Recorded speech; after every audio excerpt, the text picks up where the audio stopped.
샬롬 샬롬 샬롬 샬롬 샬롬. 하나님 사랑합니다. 여러분 주 안에서 사랑합니다. 오늘 열왕기상 9장 말씀입니다. 1절부터 9절까지 우리 내용을 가지고 하나님이 기도에 응답하신 내용이죠. 하나님의 기도 응답이란 제목으로 함께 은혜를 나누도록 합니다. 왕이 되자마자 솔로몬은 1,000번제를 드리면서 하나님께 간구한 내용이 있었죠. 지혜를 달라. 그러자 하나님은 기도에 응답해 주십니다. 하나님이 그의 꿈에 나타나셔서 지혜를 주시겠다. 그가 구하지 않은 부귀와 명예까지도 주시겠다고 말씀하죠. 솔로몬은 하나님의 응답대로 놀라운 지혜를 발휘해서 백성들을 공평하게 잘 다스려 갑니다. 또한 국가 운영을 지혜롭게 해서 솔로몬 왕국의 국력은 또한 크게 신장되게 됐습니다. 나라 안에서는 각종 보물과 재물과 식량이 넘쳐나죠. 성전을 또한 열심히 짓고 있을 때 하나님은 솔로몬에게 말씀을 주십니다. 6장 11절에도 아마 선지자를 통해서 간접적으로 주신 듯한데 하나님은 성전 건축을 하느라 수고가 많은 솔로몬을 격려하시기 위해서 그에게 말씀을 주시죠. 솔로몬은 성전을 완공한 후에 온 백성과 함께 성전을 하나님께 봉헌합니다. 그러나 언약궤를 지성소로 옮기기 전에 먼저 하나님께 정성을 들여서 엄청난 양의 제물을 바치며 감사 제사를 드리고 제사장들이 언약궤를 지성소에 옮기고 바깥으로 나오자 하나님의 빽빽한 부름으로 성전에 임하신 것을 목도합니다.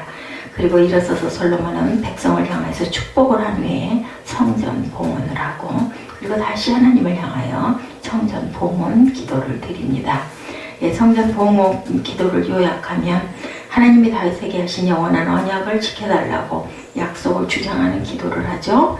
이스라엘이 죄를 짓고 하나님께 징계를 받았을 때 성전에 와서 회개 기도를 하거나 먼 곳에서 성전을 향하여 회개 기도를 할 때 하나님 용서해 주시옵소서 이런 기도를 요청하는 기도를 하죠. 그리고 또한 이방인일지라도 그가 우상을 버리고 야훼를 섬기기로 결단하고 이전을 향하여 기도하면 응답해 주옵소서 하고 또한 기도합니다. 이스라엘을 축복하며 하나님이 그들과 함께 하시고 떠나지 말라 달라고 또 기도합니다. 그런데 열왕기상 8장 29절에 보면 주께서 전에 말씀하시기를 내 이름이 거기 있으리라 하신 곳 이전을 향하여 주의 눈이 주야로 보옵시며 종이 이곳을 향하여 비는 기도를 항상 들어달라고 기도하죠. 그리고 또한 하나님께 많은 양의 제물을 바치며 감사의 제사를 다시 또 드립니다. 언약궤를 지성소로 옮기기 전에도 제사를 드렸는데 옮긴 후에도 다시 제사를 드리죠.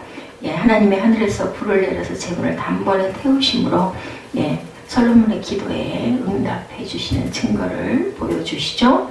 솔로몬이 기도를 마침에 불이 하늘에서부터 내려와 그 번제물과 번제물 사이를 사르고 여호와의 영광이 그 전에 가득했다 이렇게 나타나 있습니다. 그리고 솔로몬이 왕궁 건축을 시작하였으니 다시 13년의 세월이 흐른 후에 왕궁까지 완공을 하죠. 솔로몬에게 있어 성전 건축과 왕궁 건축은 그의 재위 기간 동안 이루고자 하는 큰 과제였을 것입니다. 이 두 가지를 이루었으니 솔로몬의 어깨가 얼마나 가벼워졌을까 기뻤겠죠? 그런데 그 시기에 하나님의 솔로몬의 꿈에 다시 나타나십니다. 솔로몬 1,000번제를 마친 후에 기브온에 머물고 있을 때 꿈에 나타나신 적이 있었으니 솔로몬이 꿈에 하나님을 뵌 것은 이번까지 두 번째이죠.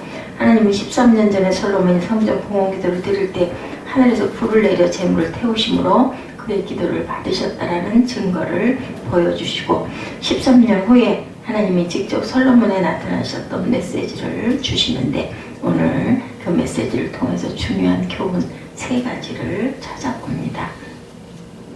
열왕기상 8장 29절에 주께서 전에 말씀하시기를 내 이름이 거기 있으리라 하신 곳 이전을 향하여 주의 눈이 주야로 보옵시며 종이 이곳을 향하여 비는 기도를 들으시옵소서 이렇게 기도한 적이 있었습니다. 솔로몬은 성전 봉헌 기도를 드릴 때 하나님의 눈이 항상 이전을 향하여 주시고 이전에는 드리는 기도를 들어달라 이전에서 드리는 기도를 들어달라 이렇게 기도했었죠. 그런데 하나님은 솔로몬이 기도한 것 이상으로 응답을 해주십니다. 저에게 이르시되 내가 내 앞에서 기도하며 간구함을 내가 들었은즉 내가 너를 건축과 이전을 건축하여 거룩하게 구별하여 나의 이름을 영영히 그곳에 두며 나의 눈과 나의 마음이 항상 거기 있으리니 이렇게 말씀하시죠. 9장 3절이죠. 이 성전을 거룩하게 구별하여 내 이름을 영원히 그곳에 두며 내 눈길과 내 마음이 항상 거기 있으리니. 그리고 4절에 내가 만일 내 아버지 다윗이 행함같이 마음을 온전히 하고 바르게 하여 내 앞에서 행하면 내가 내게 명령한 대로 온갖 일에 순종하여 내 법도와 율례를 지키면, 그러면 9장 5절에 보니 내가 내 아버지 다윗에게 말하기를 이스라엘의 왕위에 오를 사람이 내게서 끊어지지 아니하리라 한 대로 내 이스라엘의 왕위를 영원히 견고하게 하겠다. 그런데 6절에 보면 만일 너희가 너희의 자손이 아주 돌아서서 나를 따르지 아니하면 내가 너희 앞에 둔 나의 계명과 법도를 지키지 아니하고 가서 다른 신을 섬겨 그것을 경배하면 내가 이스라엘을 내게 그들에게 준 땅에서 끊어버릴 것이요 내 이름을 위하여 내가 거룩하게 구별한 이 성전이라도 내 앞에서 던져버리니 이스라엘은 모든 민족 가운데 속담거리와 이야기거리가 될 것이고 이 성전이 높을지라도 지나가는 자마다 놀라며 비웃어 이르되 여호와께서 무슨 까닭으로 이 땅과 이 성전을 이같이 행하지 않는고 하면 9절이죠. 대답하기를 그들이 그들의 조상들의 애굽 땅에서 인도하여 내신 그들의 하나님 야훼를 버리고 다른 신을 따라가서 그를 경배하며 섬김으로 야훼께서 이 모든 재앙을 그들에게 내리시니라 하시라 하셨더라. 너희들의 말을 듣지 않고 내 계명을 지키지 않고 우상을 숭배하고 나를 떠나면 내가 너희를 이렇게 버리겠다라고 말씀을 하신 거죠. 솔로몬은 하나님의 눈이 항상 성전을 향하여 바라봐 주시고 기도를 들어달라고 기도했는데 하나님은 눈뿐만이 아니라 마음까지도 항상 성전에 있을 것이다 이렇게 응답하셨습니다. 또한 더욱더 넘치도록 모든 온갖 구하는 것이나 생각을 내 너희와 함께 하겠다는 말씀을 에베소서 3장 20절에도 말씀하시죠. 우리 가운데서 역사하시는 능력대로 우리의 온갖 구하는 것이나 생각하는 것에 넘치도록 능히 하시리에게 하나님은 우리가 온갖 구하는 것이나 생각한 것에 넘치도록 주시는 인자와 긍휼이 풍성하신 하나님이다 이렇게 증거합니다. 그렇다고 해서 우리가 아무렇게나 기도해도 하나님이 구하는 것 이상으로 응답하시는 분은 아니십니다.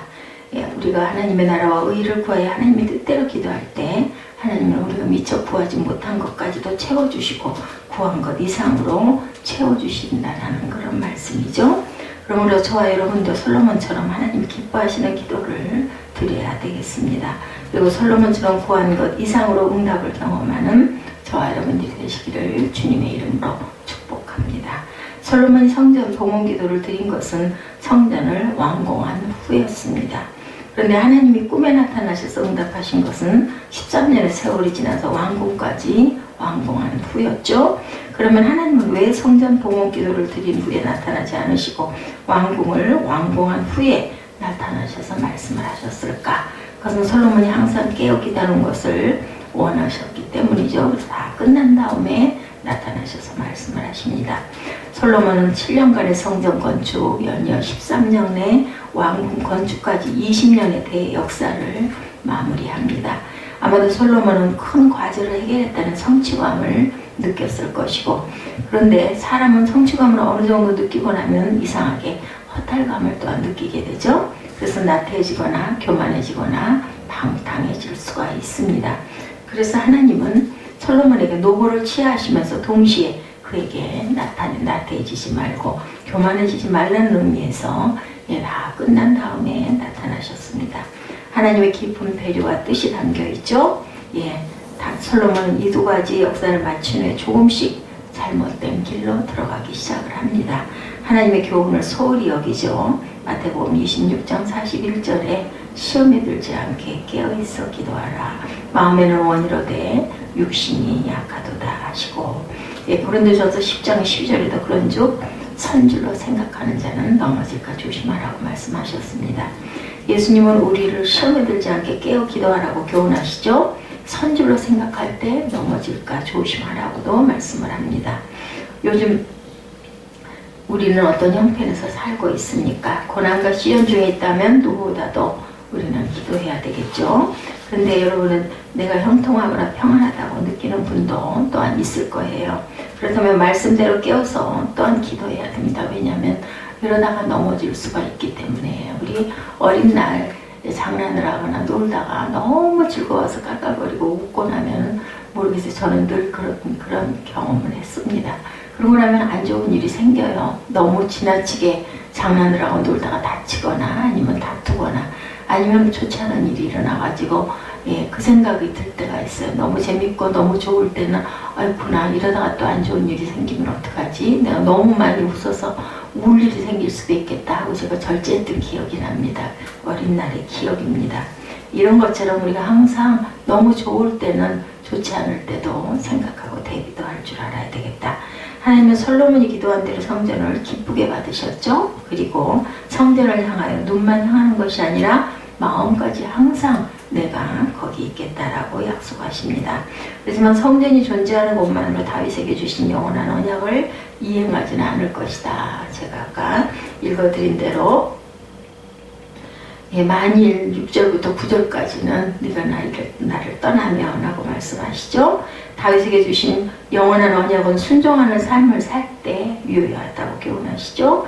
하나님은 솔로몬에게 순종하는 삶에 대해서 여러 번에 걸쳐 반복적으로 말씀을 하셨습니다.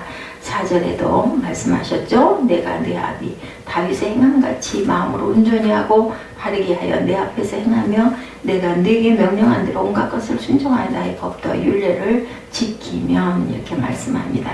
하나님은 솔로몬에게 다윗처럼 하나님께 순종하라, 마음을 온전히 행하라, 바르게 내 앞에서 행하라, 온갖 것을 순종하라, 나의 법도와 율례를 지키라.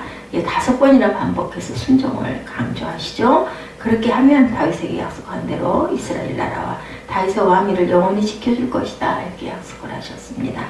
5절에도 내가 내 아비 다윗에게 향하여 이르기를 이스라엘 위에 오를 사람이 내게서 끊어지지 아니하리라. 한대로 너 이스라엘의 왕위를 영원히 경고하게 하려니와입니다.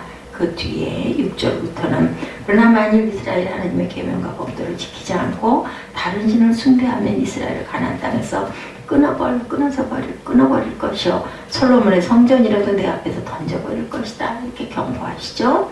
7절에도 내가 이스라엘을 나의 준 땅에서 끊어버릴 것이요 내 이름 위에서 내가 거룩하게 구별한 이 전이라도 내 앞에서 던져버리니 이스라엘은 모든 민족 가운데 속담거리와 이야기거리가 될 것이며 이방 사람들이 폐허받은 성전터를 오면서 이렇게 말할 것이다. 9절이죠.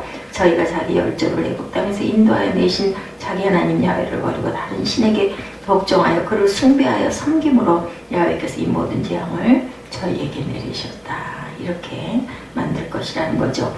하나님이 솔로몬에게 주신 말씀은 큰 격려가 되는 것과 동시에 또한 두렵고 떨림이 됩니다. 하나님이 이 성전에 눈과 마음을 항상 두시겠다는 말씀은 사실은 격려이지만 그러나 이 성전이 있다 할지라도 불순종하고 하나님이 너희들이 나를 따르지 않고 우상을 숭배하면 이 성전을 무너뜨리고 이스라엘을 멸망시키겠다는 경고도 함께 하신 거죠. 이 말씀은 역사 속에서 실현되지 말아야 할 말씀이었습니다.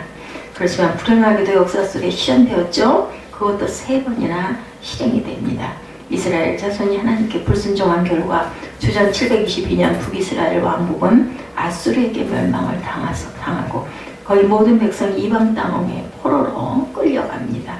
주전 576년에 또한 바벨론이 남유다 왕국을 공격해서 솔로몬 성전은 불에 타서 없어집니다. 바벨론 수많은 남유다 백성들을 포로로 끌고 가죠. 그리고 주후 70년에 로마 군대가 예루살렘을 공격해서 헤롯이 지은 성전을 불태웁니다. 유대인들은 전 세계로 흩어져서 2000년 동안 방랑 생활을 하게 되죠. 하나님은 솔로몬에게 격려의 말씀을 주셨고 경계의 말씀도 주셨는데 예수님이 우리에게 주는 말씀도 양면에 동종같다는 것을 생각해야 합니다. 요한복음 3장 16절에 하나님이 세상을 이처럼 사랑하사 독생자를 주셨으니 이는 그를 믿는 자마다 멸망치 않고 영생을 얻게 하신다 이렇게 말씀을 하셨죠. 예수님은 나를 믿는 자는 영생을 얻고 멸망을 당하지 않으리라. 우리는 행위로 구원을 받는 것이 아니라 믿음으로 구원받는다 이렇게 말씀하셨습니다. 마태복음 23장 27절에 외식하는 서기관들과 바리새인들이여 회칠한 무덤 같으니 겉으로는 아름답게 보이나 그 안에는 죽은 사람의 뼈와 모든 더러운 것이 가득하다 이렇게 이렇게 말씀하시고, 예수님은 믿음만을 강조하지 않고 행함이 없는 믿음은 회칠한 무덤 같다고 말씀을 하시죠. 그래서 외식하는 바리새인과 서기관들과 같은 믿음은 가짜 믿음이다, 이렇게 경고하셨습니다. 예수님은 하나님 계명을 준수하라고 강조하시죠. 형제를 사랑하고 형제에게 선을 베풀고 원수까지도 사랑하고 축복하라고 말씀하시죠. 우리는 오직 믿음으로 구원을 받았습니다. 그렇지만 그것만이 다는 아니죠. 우리는 아무리 공로 없이 하나님의 은혜로 구원을 받았으나 늘 감사하는 마음으로 하나님께 순종해야 되겠습니다. 만일 하나님의 교훈을 힘써 지키지 않고 방종한 삶을 산다면 나의 믿음은 행함이 없는 죽은 믿음이라는 것을 증명하게 됩니다. 그리고 하나님의 징계와 채찍을 또한 받게 되죠. 하나님이 예루살렘 성전일지라도 허물어뜨린 것처럼 내가 예수님을 믿는다고 고백하고 세례를 받았다 할지라도 그 믿음을 인정하지 않을 수 있다는 뜻이죠. 두려운 말씀입니다. 고린도전서 9장 27절에 내가 내 몸을 저 복종하게 하면 내가 남에게 전파한 후에 자기가 도리어 버림을 당할까 두려워합니다. 사도 바울처럼 처음에는 오직 믿음 오직 은혜를 설교했지만 그는 세월이 지나면서 이런 두려움을 고백하게 됩니다. 그러므로 우리는 세월이 지날수록 두렵고 떨리는 마음을 가지고 하나님께 더욱 순종하는 충성된 하나님의 자녀가 되어야 되겠죠. 솔로몬의 성전 봉헌기도의 13년의 세월이 지났을 때 하나님이 그의 꿈에 나타나셔 기도 응답에 말씀을 주셨습니다. 하나님 기도 응답 속에는 세 가지 교훈이 나타나 있죠. 첫째, 우리가 하나님의 뜻대로 기도하면 구한 것 이상의 응답을 받고, 두 번째로 항상 깨어 기도하기 힘써야 되며, 세 번째로 믿음과 함께 순종하는 삶을 살아야 되겠다. 이 마음과 이 말씀을 항상 살아계신 하나님의 말씀임을 우리가 믿고 그대로 순종하고 교만이 힘지 않고 너희들이 선줄로 생각할 때 넘어질까 항상 조심해서 깨어서 기도하는 저와 여러분 되시기를 주님의 이름으로 축복합니다. 10월의 첫날입니다. 10월 한 달도 주님과 늘 동행하시고 승리하시는 저와 여러분 되시기를 주님의 이름으로 축복합니다. 기도하시겠습니다.